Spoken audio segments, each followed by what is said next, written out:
Hari ini hari yang luar biasa, saudara, amin. Kita akan mendengarkan kesaksian yang luar biasa dari seorang anak Tuhan yang diberkati Tuhan. Sudah dipulihkan kehidupannya, diangkat lebih tinggi lagi. Kita akan mendengarkan kesaksian dari Lukman Sardi. Sama-sama kita berikan aplaus yang paling meriah.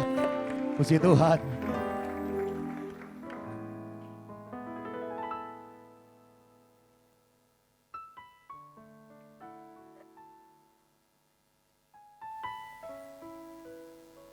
Shalom, abang-abang dan pompo. Karena temanya Betawi, manggilnya abang-abang sama pompo. Saya bukan kebetulan saya bisa hadir di sini. Ini bukan karena Pak Hengki atau bukan karena teman-teman yang lain, tapi karena Tuhan Yesus mau saya berada di sini untuk memberikan kesaksian. Amin.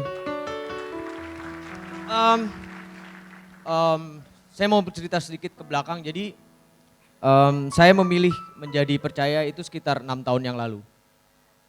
Pada saat itu banyak hal bergumul dengan perasaan dan hati saya sampai akhirnya saya memutuskan untuk menjadi orang percaya. Dan buat saya bukan sesimpel saya pindah, istilahnya kalau ada satu lembaga namanya agama, bukan dari Muslim pindah ke Kristen, bukan hanya soal itu. Tapi lebih dari itu, bagaimana saya menjadi percaya Yesus dan yakin akan kehadiran Yesus dalam hidup saya. Sebuah kesaksian yang saya ingin sampaikan ini mungkin juga banyak dialami oleh abang-abang dan pompo atau teman-teman yang ada di sini. Tapi saya merasa ini sesuatu yang luar biasa buat dalam hidup saya gitu. Pada awalnya memang sesuatu yang buat saya sendiri sangat sesuatu yang membingungkan gitu. Bagaimana saya bisa nyampe ke titik akhirnya saya memilih untuk menjadi orang percaya gitu. Bukan karena kecantikan istri saya, bukan. Bukan karena dia juga maksa, bukan. Bahkan dia tadinya awalnya agak hopeless sama saya gitu. Dia coba bicara sama saya, tapi saya bukan orang yang bisa dipaksa atau apapun. Saya harus melihat sendiri gitu kan. Melihat sendiri, mengalami sendiri, merasakan sendiri, dan akhirnya saya merasakan semua itu. Yang saya lihat yang terbesar adalah kasih. Sesuatu hal yang saya lihat terbesar di sini adalah kasih, dan itu yang membuat saya sangat tersentuh dengan kasih Yesus. Bagaimana Yesus memberikan kasihnya kepada umatnya, pada yang percaya kepada Dia. Dia memberikan jiwanya untuk menebus dosa kita semua. Banyak hal yang terjadi setelah saya meyakini atau saya percaya dengan Yesus. Dan ini bukan hanya sekedar percaya, tapi masalah yakin. Pada saat saya menyerahkan sepenuhnya diri saya terhadap Yesus, banyak mukjizat yang terjadi. Baik dalam hal kehidupan saya, dari segi apapun itu. Bisa dari segi ekonomi, dari segi berkat yang begitu banyak. Ada satu contoh yang menurut saya cukup menarik gitu. Jadi yang paling banyak adalah mungkin semua juga merasakan bahwa kadang-kadang kita khawatir dengan apa ya? Ya kita semua orang hidup di dunia ini perlu materi. Tapi kadang-kadang kita sangat khawatir dengan pada saat kita merasa kita kekurangan materi gitu. Dan ada satu hal yang saya yakini betul bahwa Tuhan tidak akan membuat saya kekurangan. Dan ini suatu bukti yang pernah terjadi gitu. Jadi ada di saat-saat saya baru meniti karir, pada saat itu belum yang ya saya sih sekarang belum terkenal, cuman dikenal orang aja gitu. Terkenal sih enggak, cuman dikenal. Jadi pada saat saya meniti karir, itu kalau di dalam dunia film kelihatannya aja sebenarnya glamor.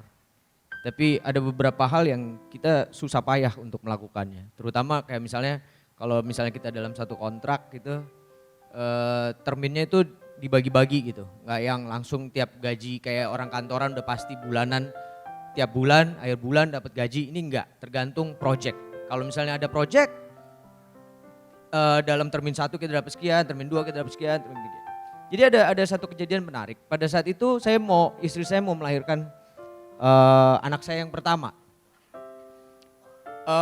Pada saat itu terus terang keadaan keuangan kita lagi cukup menipis walaupun saya lagi ada proyek syuting, tapi termin berikutnya itu memang belum terbayarkan. Istri saya bingung itu gimana. Cuman saya punya keyakinan dalam hati, saya bilang tadi, begitu kita yakin, begitu kita percaya, Tuhan tidak akan pernah meninggalkan kita dan mengecewakan kita. Itu yang saya percaya sekali. Saya bilang sama istri saya, tenang aja, semua udah diatur jalannya. Saya tetap melakukan kegiatan saya seperti biasa. Kerja apa segala macam tanpa ada kekhawatiran sedikit pun. Tapi setiap malam saya berdoa untuk diberikan jalan. Kalau saya berdoa sama Tuhan mungkin agak lucu gitu. Saya bicara sama Tuhan tuh kayak saya bicara lagi ngobrol. Jadi kayak kalau saya doa tuh contoh kasus gitu, waktu saya mau punya anak pertama gitu, begitu saya menikah saya langsung doanya gini, Tuhan tolong dong pengen punya anak nih. Kalau percaya kasih, kalau belum percaya ya jangan dikasih dulu gitu. Ternyata doa saya didengar terus langsung dipercaya, saya sebulan kemudian istri saya hamil. Itu tipikal kalau saya berdoa, saya berusaha nggak punya batasan, saya akan seakan-akan saya bicara sama dia. Nah balik lagi ke cerita yang tadi, akhirnya tibalah saatnya istri saya harus melahirkan. Dan pada saat itu pun uang belum ada yang masuk. Eng. Apakah yang terjadi? Jadi istri saya sempat terus gimana nih, udah jalan aja dulu ke rumah sakit. Jadi malamnya dia harus masuk dulu karena dia harus transfusi karena kebetulan HB-nya waktu itu rendah. Bukannya berarti nggak ada uang tapi kurang. Karena istri saya harus sesar tentu lebih besar jumlahnya. Jadi sebelumnya saya udah sempat kontak produser saya, kebetulan produser saya tuh di Amerika, saya bilang saya perlu ini. Tapi beberapa bulan tuh nggak ada jawaban dari dia gitu. Sampai akhirnya kita sampai ke rumah sakit, saya cuman berdoa sebelum berangkat, nih mau berangkat nih, ya dikasih jalan aja. Kalau emang jalannya harus ada, kalau nggak ada pasti ada jalannya gitu kan. Nggak mungkin nggak ada, kan saya percaya gitu kan. Jadi saya tenang aja, saya nggak sama sekali, saya nggak khawatir, sama sekali saya nggak khawatir. Akhirnya sampai saya di rumah sakit gitu ya, duduk, istri saya duduk, dikeluarin ini Bu harus bayar sekian langsung, nggak bisa, saya bilang nggak bisa setengah dulu ya, nggak harus langsung. Oke, saya mau keluarin dompet, ada SMS di telepon saya. Saya buka dari produser saya, tulisannya saya sudah transfer uang kamu tadi sore. Ini kalau bukan karena Tuhan, karena siapa? Pada saat itu juga, pada saat saya mau mengeluarkan ATM saya tiba-tiba ada seperti itu. Dan ini yang membuat saya semakin yakin bahwa kita itu nggak boleh setengah-setengah percaya. Pasti kita punya masalah dan setiap masalah itu pasti ada dikasih jalan. Pada saat saya yakin saya punya masalah itu karena saya harus lewati masalah itu, berarti memang saya harus lewati. Kalau saya nggak harus lewati, saya nggak mungkin punya masalah-masalah seperti itu.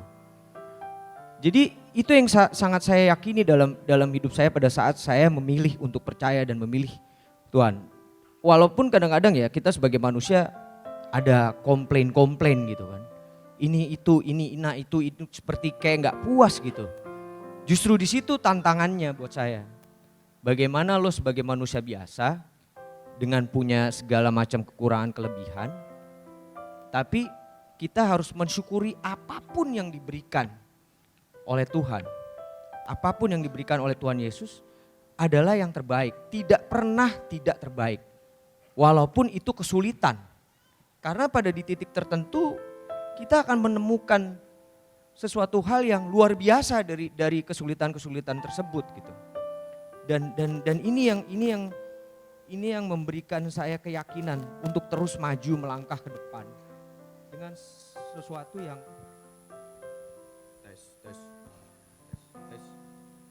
ya, sepertinya dia capek yang ini. Jadi harus ganti yang ini.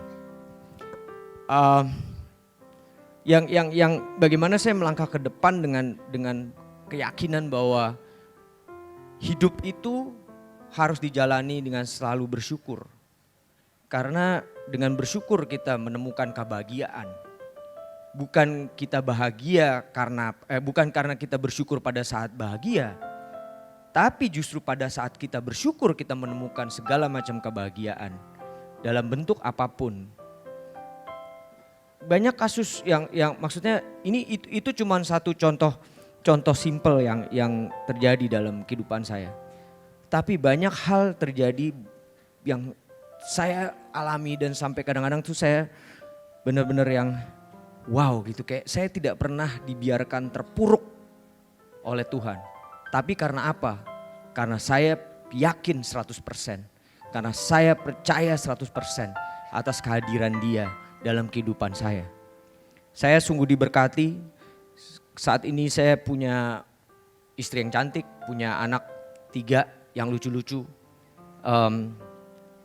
Kebetulan laki semua. Kalau Tuhan ngizinin sih, dan kalau istri saya maunya nambah 1 perempuan. Tapi saya dalam tahap negosiasi dan istri dan Tuhan.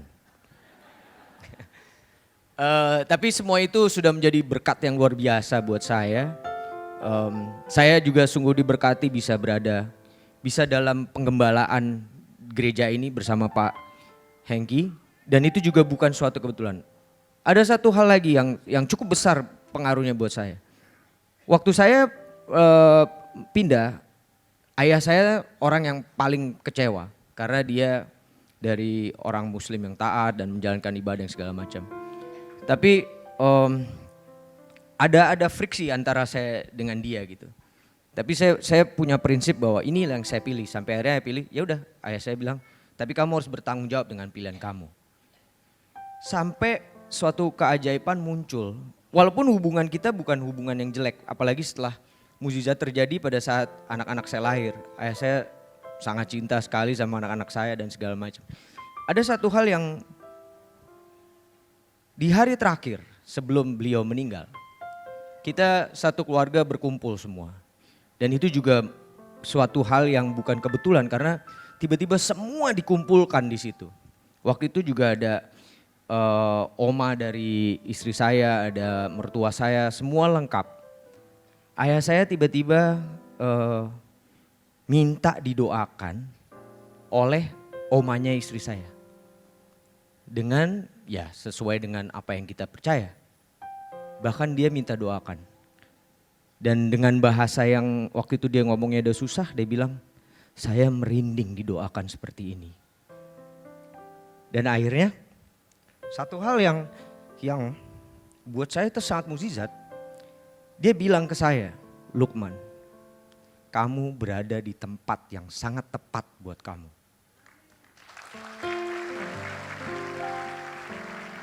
Dia juga bilang sama mertua saya, terima kasih sudah memberikan tempat yang baik buat saya. Itu sehari sebelum ayah saya meninggal. Walaupun ayah saya tidak berpindah ke agama, tapi saya percaya bahwa dia sudah menjadi orang yang percaya, yakin bahwa Yesus itu ada dan memang bekerja. Itu yang sangat buat saya sesuatu mukjizat yang besar. Kembali lagi, ini masalah keyakinan dan percaya yang 100% terhadap kehadiran Tuhan Yesus. Itu yang kira-kira bisa saya sampaikan. Mudah-mudahan ini bisa menjadi sesuatu yang berguna buat kita semua. Dan apa yang keluar dari saya saat ini sama sekali tidak saya rencanakan. Ini mengalir begitu saja karena kekuatan dari Tuhan Yesus itu sendiri. Tuhan memakai saya untuk bisa bicara seperti ini. Kalau bukan karena Tuhan mungkin saya nggak bisa bicara seperti ini, seperti Lugas. Dan saya seakan-akan merasa Pak Hengkikso pendeta di sini. Amin. Mudah-mudahan suatu saat siapa tahu, kita tidak pernah tahu, Tuhan punya jalan yang lain. Suatu saat saya bisa jadi pendeta, kenapa tidak? Dan itu memang suatu hal yang berkat yang besar buat saya kalau memang itu terjadi. Amin. Terima kasih buat abang-abang dan pompo semua. Selamat ulang tahun buat GBI Eklesia. Mudah-mudahan semakin menjadi besar, semakin bisa melayani seluruh manusia, seluruh dunia, bukan hanya di Indonesia. Amin. Terima kasih.